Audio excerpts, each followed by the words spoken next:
नमस्कार दोस्तों। Gas metal arc welding के इंट्रोडक्शन चैप्टर में आपका स्वागत है। इस टॉपिक को एनसीवीटी पाठ्यक्रम के वेल्डर व्यवसाय के लिए तैयार किया गया है।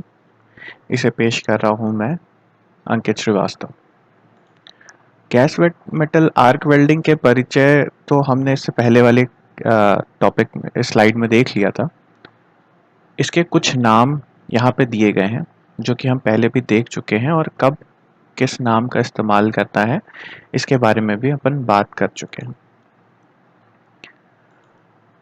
गैस मेटल आर्क वेल्डिंग एक फ्यूजन वेल्डिंग होती है।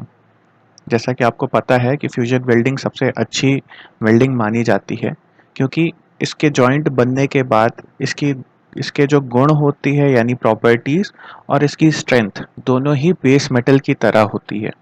इसीलिए इसे एक बहुत अच्छी वेल्डिंग माना जाता है।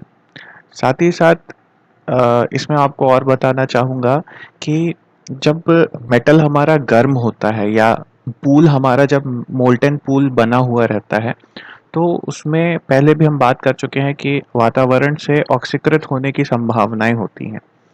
तो अगर उस मोल्टेन पूल में ऑक्सीजन या नाइट्रोजन दोनों में से ही किसी गैस का एब्जॉर्प्शन हो जाता है, तो जो वेल्ड आपकी बनेगी वो पोरस हो जाएगी और कमज़ोर भी हो जाएगी। इसीलिए हम फ्लक्स का इस्तेमाल करते हैं। Submerged shielded metal arc welding की बात करें तो आपने देखा होगा कि इलेक्ट्रोड के ऊपर एक कोटिंग रहती है। उस कोटिंग को हम फ्लक्स कहते हैं। जब हम आर्क प्रोड्यूस करते हैं जॉब में, तब जो फ्लक्स जलता है तो उससे उसके जलने से जो गैसेस पैदा होती हैं, वही गैसेस हमारी वातावरण से मिलने वाली जितने भी गैसेस हैं, जो गैसेस हम नहीं चाहते कि एब्जॉर्ब हो हमारे मेटल में, उनसे सुरक्षित करती हैं। तो उनके फ्लक्स का होना बहुत ज़रूरी होता है। परंतु हमने देखा कि गैस मेटल आर्क वेल्डिंग में हम शील्डिंग गैसेस का इस्तेमाल कर रहे हैं, यानी इनर्ट गैसेस का या CO2 का इस्तेमाल कर रहे हैं। इनर्ट गैस जैसे आर्गन, हीलियम या कार्बन डाइऑक्साइड। कार्बन डाइऑक्साइड के विषय में आपको बता दूं कि ये पार्शियली एक्टिव होती है, इसीलिए इसे पूर्णतः इनएक्टिव गैस नहीं कहा जा सकता। तो इन गैसेस का इस्तेमाल हम करते हैं, इनको वेल्डिंग टॉर्च से पास कराते हैं, ताकि हमारा जो वेल्ड मेटल पूल बनता है वो प्रॉपर शील्डेड रहे वातावरण के अन्य सभी गैसों से। आइए इसके सिद्धांत के बारे में जानते हैं। गैस मेटल आर्क वेल्डिंग का सिद्धांत कहता है कि निरंतर फीड किए जाने वाला वायर इलेक्ट्रोड और बेस मेटल के बीच में आर्क बनाई जाती है। साथ ही साथ बेस मेटल, पिघले हुए फिलर मेटल और आर्क को टॉर्च से निकलती हुई इनर्ट गैस वातावरण के प्रभाव से भी बचाती है। इसी वजह से हम इसे गैस मेटल आर्क वेल्डिंग कहते हैं या मेटल इनर्ट गैस वेल्डिंग कहते हैं। इसके कुछ बेसिक इक्विपमेंट्स होते हैं, जैसे कि आपने बाकी सारे के सारे प्लांट्स पढ़े हैं, जैसे गैस वेल्डिंग प्लांट्स पढ़े हैं, उसमें एक सीक्वेंस होता है इक्विपमेंट्स का। आर्क वेल्डिंग प्लांट पढ़ा होगा, उसमें भी सीक्वेंस होता है। इसी तरीके से इसके भी सीक्वेंस होते हैं, जिसमें सबसे पहला आता है वेल्डिंग पावर सोर्स। आप यहाँ पे एक चित्र देख रहे हैं, इसमें आप लोकेट कर सकते हैं कि मैं कौन कौन से पार्ट्स की बात कर रहा हूँ।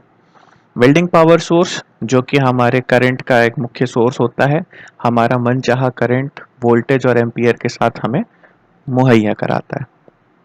वायर फीडर यहाँ पे आप देख सकते हैं कि एक स्पूल दिया हुआ है। एक स्पूल दिया है, उसके नीचे एक छोटा सा मशीन का सेटअप है, ये वायर फीडर कहलाता है। इसी से वायर जो है फीड करते हैं हम अपने टॉर्च में, उसी से हमारी फीडिंग स्पीड कंट्रोल की जाती है। फिर सप्लाई ऑफ वायर, ये स्पूल जो दिख रहा है आपको, यही इलेक्ट्रोड वायर होता है हमारा। इसकी अलग अलग थिकनेस होती है, वो एक स्पूल के फॉर्म में होता है जो वायर फीडर के थ्रू हमारी टॉर्च तक हमें पहुंचता है। वेल्डिंग गन, जो वेल्डिंग गन या टॉर्च हम कहते हैं, ये दो चीज़ों के लिए बहुत इंपॉर्टेंट होती है। पहला कि हमें वायर फीड यहीं पे मिलता है, यानी हमारा जो फिलर मेटल या इलेक्ट्रोड कह ले वो इसी के थ्रू निकलता है, आर्क यहीं से बनाई जाती है। और दूसरा, शील्डिंग गैस ही वायर के चारों तरफ से शील्डिंग गैस भेजता है ताकि वातावरण से उसका संपर्क, पिघले हुए धातु का संपर्क ना हो पाए। अब आखिरी होता है शील्डिंग गैस सिलेंडर। अब आप इसमें जो भी गैस इस्तेमाल करना चाहें, उस गैस के लिए आपको एक अलग से शील्डिंग गैस सिलेंडर लगाना पड़ता है। ये मशीन 3 प्रकार से होती है, हालांकि अब तो ये 2 ही प्रकार की रह गई है। तीसरा प्रकार बहुत ही ऑब्सोलीट हो गया, अब मिलता नहीं है, पाया नहीं जाता है। वो होता है मैनुअल या machine weld. Manual gas metal arc welding में एक मैन्युपुलेटर हुआ करता था, जिस मैन्युपुलेटर को निरंतर हमें कंट्रोल उसके बदलने पड़ते थे। यानी आप एक सेटिंग करने के बाद एक हिस्सा वेल्ड कर पाएंगे, फिर आपको अलग से सेटिंग बदलनी पड़ेगी, फिर आपका दूसरा हिस्सा आप वेल्ड कर पाएंगे। मतलब आपके किस प्रकार का जॉब वेल्ड कर रहे हैं उसके अनुसार आपको अपने मैन्युपुलेटर की सेटिंग या कंट्रोल बदलने पड़ते थे। दूसरा होता है सेमी ऑटोमेटिक। सेमी ऑटोमेटिक में ऑपरेटर की हमें ज़रूरत सिर्फ और सिर्फ वेल्डिंग गन के मूवमेंट के लिए पड़ती है। बाकी सारी की सारी चीज़ें जो फीड वायर हमारा है, वो फीड वायर जो सिस्टम है उससे ही कंट्रोल हो जाता है। हमें अलग से उसके लिए कोई अलग से सेटिंग एक बार कर दी और अपने आप वो फीड वायर अपने आप निकलता चला जाता है। तो हमें सिर्फ और सिर्फ वेल्डिंग गन की मूवमेंट के लिए ही ऑपरेटर की आवश्यकता होती है। तीसरा होता है ऑटोमेटिक वेल्डिंग। इस वेल्डिंग में हमें ऑपरेटर की कोई भी सहायता नहीं चाहिए होती है।